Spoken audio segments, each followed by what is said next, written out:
Of White Hares and Cricket is a short story by Rohinton Mistry published in 1987.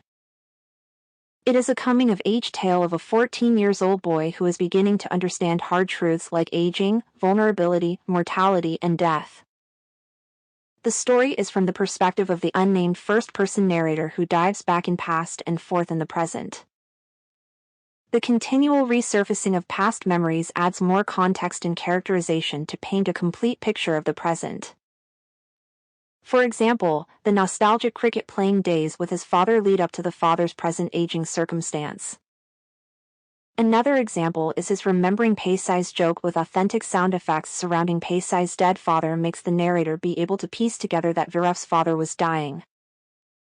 The story begins with the narrator plucking out every single white hair out with a pair of tweezers from his father's head every Sunday while the father peruses the newspaper in their Farashabag apartment. The boy finds this repulsive and unappetizing work, combing through his hair greasy with day-old pomade. Time passing with every Sunday and advancing age, the narrator finds the elimination of the white hairs took longer than the last time. Perhaps the growth of white hair is parallel with the fading dreams of the father and the advancing economic downward spiral of the family. The father finds a job advertisement for a growing concern seeks dynamic young account executive to be a good one. Sounds very promising. This is ironic in the sense that the growing concern of the advert juxtaposes the father's unease with his physical growth. He has stubble on his chin flecked with gray and white and has thinning hair. The narrator notes increasing the lines on Daddy's forehead, how tired he looked, and how his shoulders drooped. The father's unsuccessful job hunt week after week leads the family towards disappointment and frustration. The father, as the patriarchal head of the family, is under the social pressure of being a successful breadwinner. This leads to his feeble attempts at removal of white hair which serve as the physical reminders of aging, financial failure, and economic emasculation. The narrator's maternal grandmother considers the superficial attempt of removing the signs and symbols of mortality as an ill-omened thing that will bring bad luck.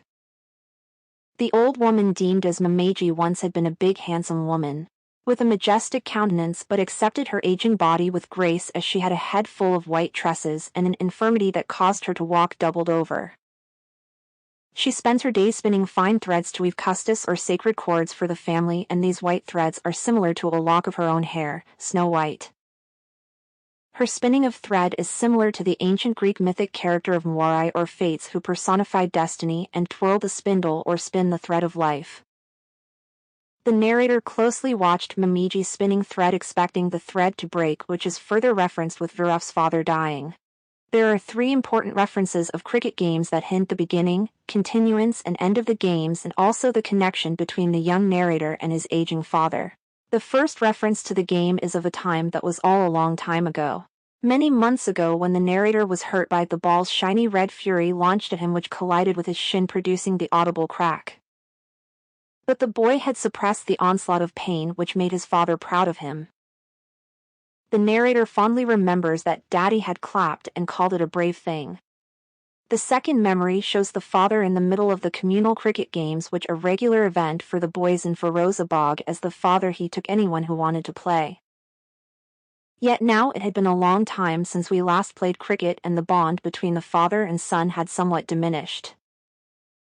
The games ended one Sunday, halfway through a game when Daddy said he was going to rest for a while and he seemed so much older than he did when he was batting or bowling leg breaks.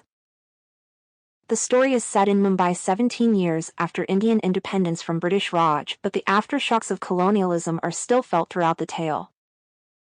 Mamaiji regularly feeds her grandson flaming snacks and fiery, ungodly curries as she believed that he was underfed.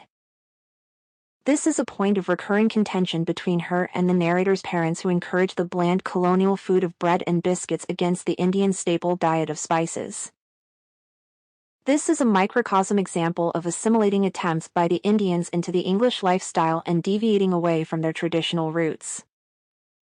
Another example is of the narrator's father who aspires to send his son to America as he believed that there was no future here in India. The faded Murphy baby calendar on the crumbling plaster walls of the narrator's home also indicate the family's subtle obsession with the English and their declining economic situation. The emotional immaturity of the young narrator becomes apparent with his inability to read the severity of the situation and signs of impending tragedy. He fails to understand the significance of the arrival of Dr. Sidwa and accuses Viruf of buttering up the doctor. The narrator fails to read the nonverbal sad cues of Viruf's turned-away face that looked upset as his voice shook. Instead, the narrator insensitively and tactlessly suggests that they play board games like Ludo or Snakes and Ladders. The author brilliantly juxtaposes the narrator's father's body as slim and wiry with the stone-gray face and rotundity of Viruf's father's body, highlighting the inevitable aging and impermanence of life.